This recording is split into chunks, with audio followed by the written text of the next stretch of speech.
Hoje a gente vai falar de um assunto muito importante, que eu acho que é essa questão de se cuidar um pouquinho mais, né? De olhar para o estilo de vida. O senhor, como profissional da saúde, entende que o estilo de vida está diretamente relacionado à nossa qualidade de vida a longo prazo? Sim, o estilo de vida é sempre muito importante e ele é ensinado na faculdade como ser a primeira medida. Porém, como ela traz resistência das pessoas, dificuldade e toma tempo do médico, muitas vezes nós vamos caminhando muito mais para o lado dos remédios que remediam, que aliviam sintomas, mas não trazem a cura da pessoa. Então, exemplo mais básico que tem, hipertensão. Começa a hipertensão, as pessoas logo ganham um remédio. E, na verdade, está lá no livro que é para se tentar de 3 a 6 meses melhorias no estilo de vida. Se não conseguir atingir uma pressão-alvo, aí sim entrar com medicamento.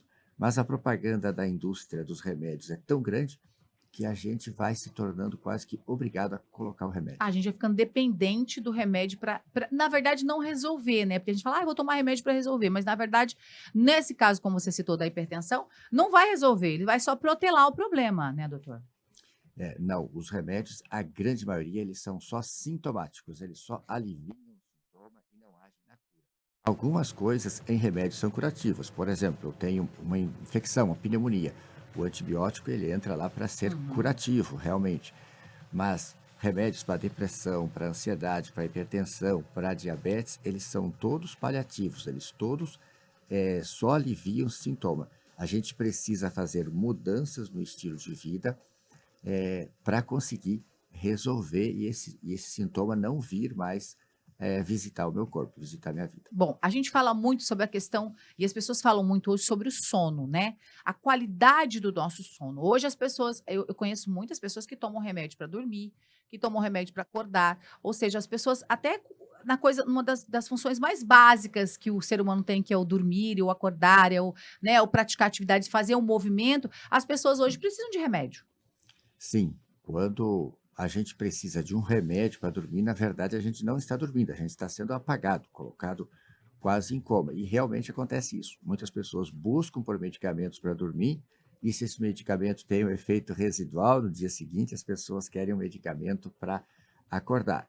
E a gente pode melhorar o sono com as questões do estilo de vida, como encerrar o dia mais cedo, diminuir a luz à noite e tentar encerrar nossas atividades ali 21, 22 horas, para a partir das 22 horas nós não estarmos mais submetidos a essa luz artificial branca que prejudica a nossa secreção de melatonina. Então, é uma condição inegociável. A gente pode pensar assim, estou trabalhando à noite agora, estou estudando, mas são coisas que a gente tem que determinar para a vida da gente. É durante a faculdade, é durante esse trabalho, mas eu vou me regular para eu dormir entre 22 e 5 da manhã. O ideal seria, na verdade, das 21 às 4 da manhã, é o horário nosso natural de dormir, que casaria com as secreções hormonais nossas de melatonina e de cortisol que virá pela manhã. De forma natural, porque hoje as pessoas também tomam melatonina, né, como se fosse a salvação. "Ah, eu vou tomar melatonina e vou dormir melhor", mas na verdade não buscam saber por que não estão dormindo bem, né, doutor? Sim, a reposição de melatonina pode ser necessária, pode ajudar, até porque a gente está submetido a essa luz, a gente tem a nossa melatonina prejudicada. Então, às vezes, a reposição é interessante, mas não adianta eu repor melatonina no horário errado e tomar e dormir tarde. Eu tenho que colocar a minha vida obedecendo os ciclos circadianos, dia e noite. Agora a gente vai falar de um assunto polêmico que é o celular, né. Hoje as pessoas estão 24 horas plugadas no celular. O celular, ele é realmente, na sua visão desse estilo de vida, eu acho que um vilão para nossa qualidade de vida e para nossa saúde mental? Então, o celular nos ajuda muito hoje, a gente não consegue mais ficar sem ele.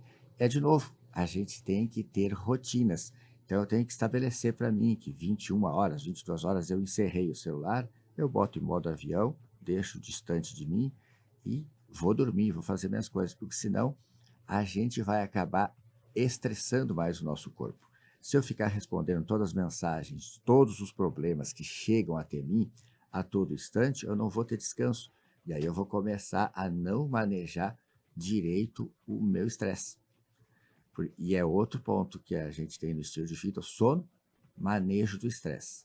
Se eu não cuidar da minha vida para eu ter, estudar e crescer, trabalhar e ter lazer, eu vou adoecer.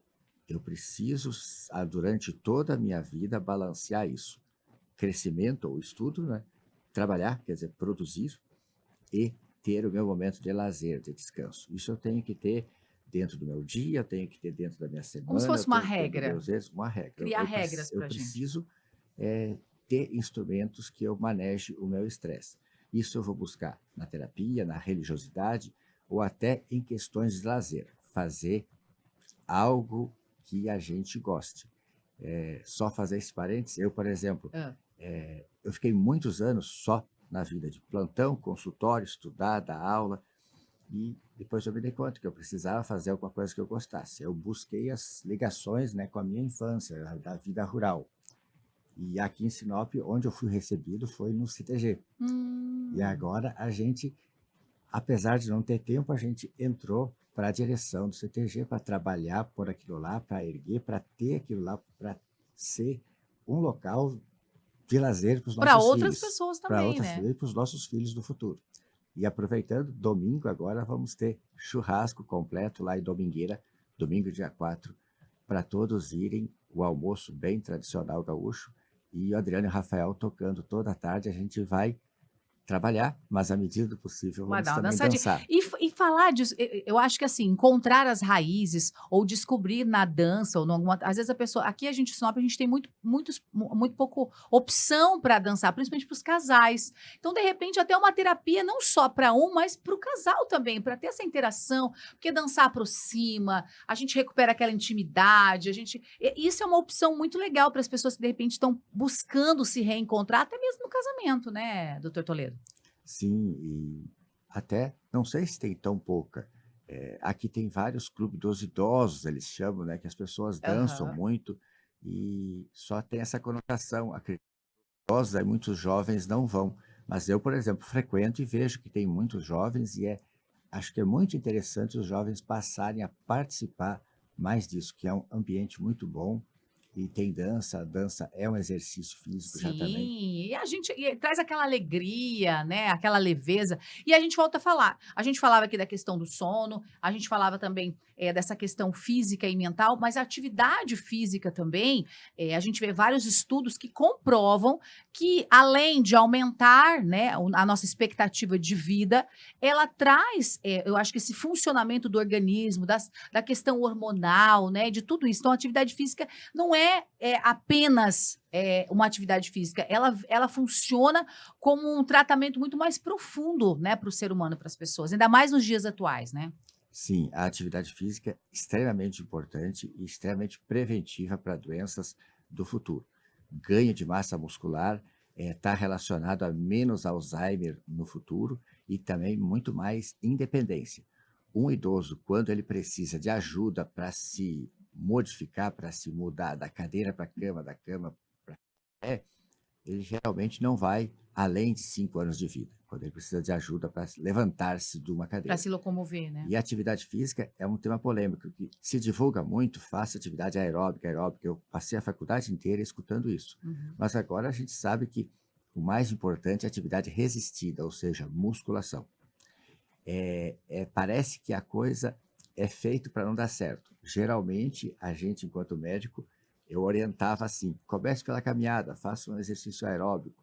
Para quem está obeso, ou mesmo não está obeso, está sedentário, se ele for fazer caminhada, ele vai desistir, porque vai doer o tornozelo, a lombar, o joelho, e ele vai desistir. Então, o exercício que a gente deve iniciar é pela musculação, lá na academia. A gente precisa tirar esse estigma que a academia é só fisiculturismo, saúde. Bombado, é para quem é fitness, na verdade Sim, é para quem quer viver, né, doutor? infelizmente vai ter aqueles que abusam de hormônios, né, doses fisiológicas, acabam não se beneficiando. Mas você obedecer a nossa fisiologia, fazer exercício resistido, intenso, de preferência no turno da manhã ou no máximo até antes de anoitecer. Mas agora, se você realmente não tem horário para fazer de dia, faça à noite. O exercício feito é melhor do que o não feito. É isso aí. E aí você tenta encontrar esse equilíbrio entre mente e corpo para você buscar essa vida mais saudável, porque a gente sabe que hoje as pessoas acabam utilizando o medicamento, né, de forma a como se fosse uma zona de conforto, né? Então não dá para achar. Então você pode. E eu acho que a gente tem que começar a acreditar mais na gente, né? É claro que é difícil, né? Ainda mais quando a gente está acostumado a alguma coisa. Mas o difícil não é impossível, né, doutor Toledo? Sim, não é impossível. Nós falamos aí de várias questões: melhorar o sono, manejar direito o estresse, tendo lazer, por exemplo.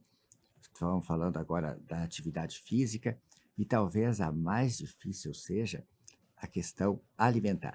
Nós mudarmos as nossas tradições alimentares e a gente aprender a não ceder ao encanto das facilidades que a indústria alimentícia nos oferece. Aí eu falei recentemente que eu busquei lá minhas origens da infância para Aham. reviver as tradições gaúchas e a gente, por exemplo, na alimentação, a gente está muito preso aos sabores da infância. Uhum. Então, O quem paladar teve, infantil, né? quem teve uma vida interiorana sabe muito bem que a gente prezava muito por ter leite lá no rural, né?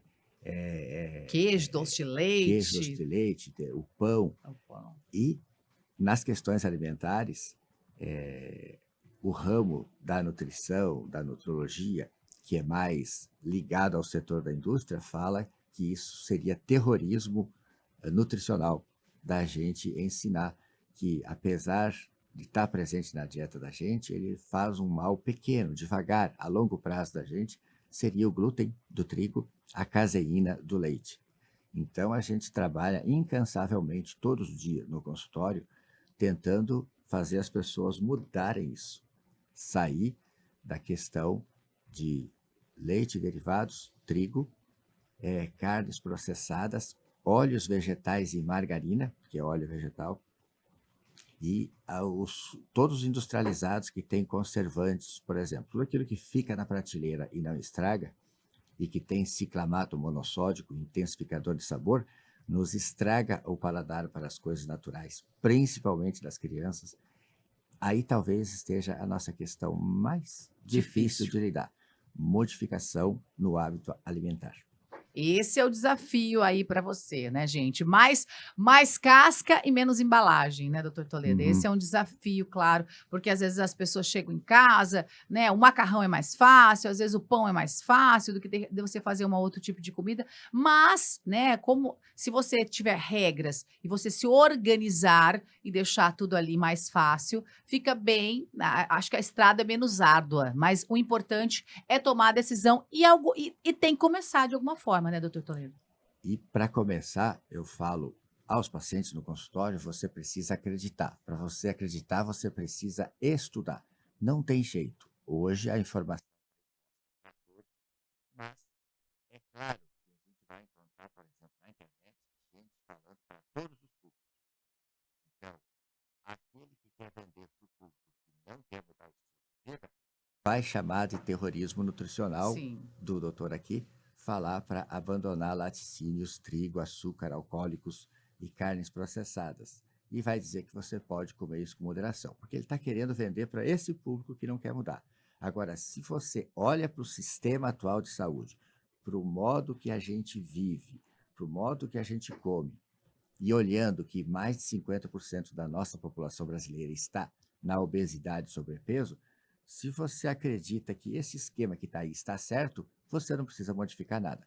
Segue essa vida, ganha peso, ganha diabetes, ganha hipertensão, depois vai tentar resolver com estente, com cateterismo, com cirurgia cardíaca lá no hospital. Agora, se você acredita que o esquema que está posto aí não está bom, não está levando a Não gente serve para você para uma mais, né? longevidade com qualidade de vida, você pensa em estudar, para você acreditar nisso, para você promover as melhorias no teu estilo de vida. O senhor falou uma coisa muito importante, gente. Quando a gente busca conhecimento, né, e a gente começa a entender, Isso nos motiva a mudar também. Não dá só para você ver a vida do vizinho, mas quando você começa a entender aquilo que vai te prejudicar, e você começa a perceber que quando você tira aquilo da sua dieta, aquilo realmente, né, não faz diferença, ou faz diferença te fazendo mal, você fala, olha, definitivamente eu não posso comer tal coisa, né? Definitivamente eu tenho que tirar isso, mesmo gostando muito, né? Porque a gente tem esse paladar infantil, a gente tem memória afetiva de um monte de coisa, mas a gente tem que trabalhar isso para que a gente possa ver os nossos filhos, os nossos netos crescerem e para que eles tenham uma vida mais saudável também. Doutor Toledo, muito obrigado pela sua visita, uma excelente semana. Queria que você reforçasse o convite para quem, de repente, quer voltar a dançar, quer começar a dançar, aproveitar esse evento especial do nosso querido CTG. Então, é nesse domingo, a partir do meio-dia, almoço com o tradicional churrasco no espeto, não será o costelão, gado, porco e frango, e aquele buffet com a tradicional maionese lá da Mari, e vamos ter o fandango, né? O baile A toda tarde com a Dona domingueira. Rafaela. Tradicional domingueira. A gente espera todos lá. Obrigada, doutor Toledo, médico da família e psiquiatra, trazendo dicas especiais para a gente ter mais saúde, né? Não só para o corpo, mas para a mente também, trazendo essas dicas importantes. São 10h21, eu vou para o intervalo rapidinho, mas eu já volto com mais música boa. ZYT